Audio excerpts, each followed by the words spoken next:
There are so many questions that are crying for answers. What Werner has meant to me is that he is my conscience. He's been a mentor and a friend and an inspiration. Werner's been like a father image to me and a lot of other people. He's been important in my life, both personally and professionally.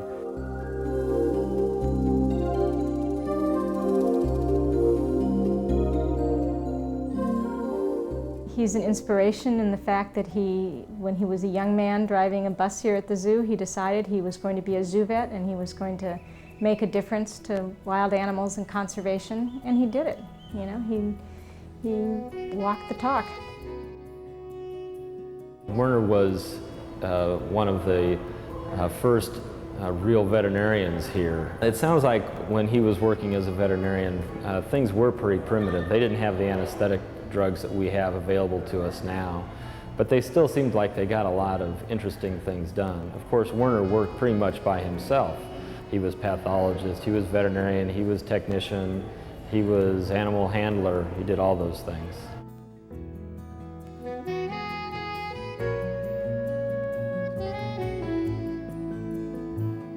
One of the things that was interesting about Werner was that as soon as there was a new discovery that came along or he'd read something, he'd say, "Oh, I could have applied it to that case." And he would name a specific animal that he still remembered after all those years that he was unable to do something for because of the inappropriate drugs. And he realized quite early on that infectious diseases, particularly viral diseases, were a major problem in captive propagation and also in free-ranging wildlife, and that there was very little known about their viruses.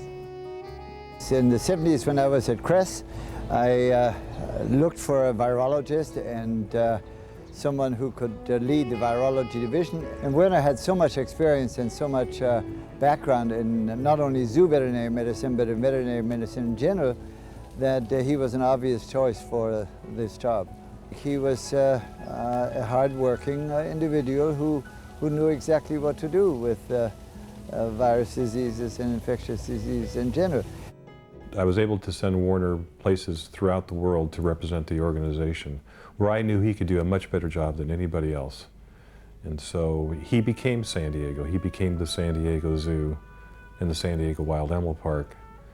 He became the symbol of the Center for Reproduction of Endangered Species.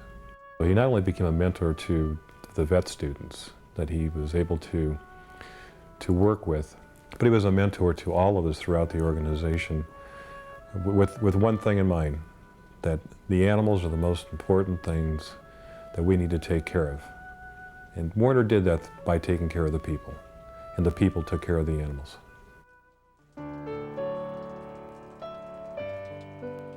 He's been a gifted scientist throughout the years. He's world-renowned in the study of infectious diseases. I've always been one of Werner's biggest fans, and as living proof of that, I just wanted to show you this little item that I had engraved in my arm here. Werner rules. He's been a major leader and a mentor to so many of us in this profession. People think of Werner Heuschele as being one of those larger-than-life people.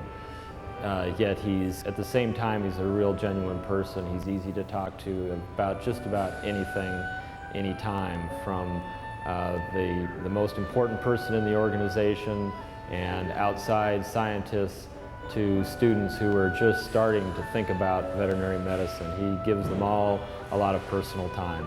He has to be one of the most compassionate human people I've ever known. His compliment to other people is that person's a real Mensch, meaning a real human, a real person, from the German term he learned from his grandmother, and I think that could be applied to Werner in spades. All of us, not just people associated with the Zoological Society of San Diego, really owe Werner a debt of gratitude for just being Werner.